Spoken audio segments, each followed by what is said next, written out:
Good morning. I'm Brian Reagan. This is Tyler Kelly. And welcome you to Mornings with Brian and Tyler. And today we're on Proverbs chapter 1, verses 24 through 28. Because I have called and you refused, have stretched out my hand and no one heeded, and because you have ignored all my counsel and would have none of my reproof, I also will laugh at your calamity. I will mock when panic strikes you like a storm, and your calamity comes like a whirlwind, when distress and anguish come upon you.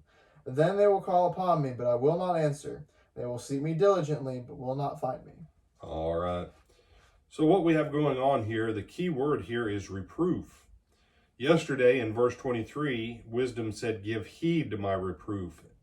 The consequence of giving heed or paying attention to wisdom's reproof is, I will pour out my thoughts to you. I will make my words known to you. But if you ignore her counsel and you would have none of wisdom's reproof, then all this other stuff comes. Well, 2 Timothy 3, 16 and 17 says, all scripture is given by inspiration of God and is profitable for doctrine, for reproof, for correction, for instruction in righteousness, that the man of God may be perfect, thoroughly furnished unto every good work.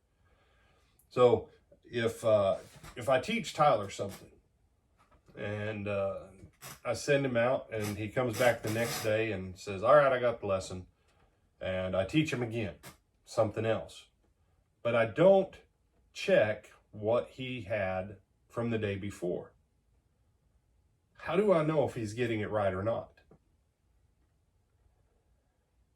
And in our society, we've reached this weird and insane thing that somehow we think that reproof is necessarily bad. Newspaper, you come in and the editor and, oh, no, there's 19 mistakes on this.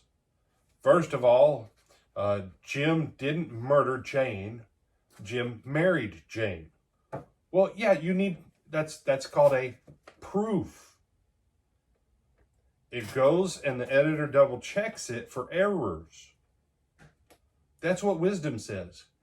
Come back to me and check what's going on and see where you're right and where you're wrong and start to tweak this other stuff. Because when you do, then a whole new realm of wisdom opens up to you when you submit to the reproof.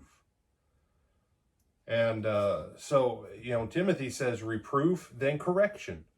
Once you find out where you're doing it wrong, you change it. You go back and you go, oh, okay, here's what I misunderstood. And you correct it. Then with that correction, you receive supplemental instruction. Why? So now you can go out and carry it on.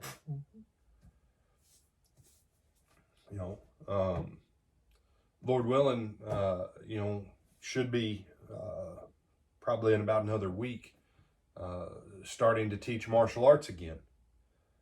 And one of the things that drives people, one of the reasons why a lot of people quit martial arts is because you learn something, then you're checked, then you learn, then you check, then you learn, then you're corrected, and all the time, you're always getting corrected. And sometimes, Tyler, go on ahead and hold up a hand like that, right? Sometimes teacher may come and go, no, right there. And someone, it's only a 16th of an inch. Go on ahead, put your hand down. This is where wisdom's reproof comes in. What difference does a 16th of an inch make? I went and was studying with one of my teachers one time. And I've been doing something for years. And he walks up and he takes my hand and he goes, no, change it right there. And as soon as he did, I could feel the change in the musculature and the tendons, the ligaments, the bone, that 16th of an inch made my arm at least 3 times stronger for what the move was than what it had been before. That's wisdom. Wisdom says, come and learn. Get your head on straight. Because if we don't listen to wisdom and we don't take the correcting process to stay on track, wisdom will not be there when we need her, Because why? We did not lay in the foundation when we had the opportunity. So we'll pick up a little bit more of this tomorrow. Do you have some other thoughts on this one, my brother? No, sir. With that, I'm Brian Reagan. This is Tyler Kelly. And we bid you good morning.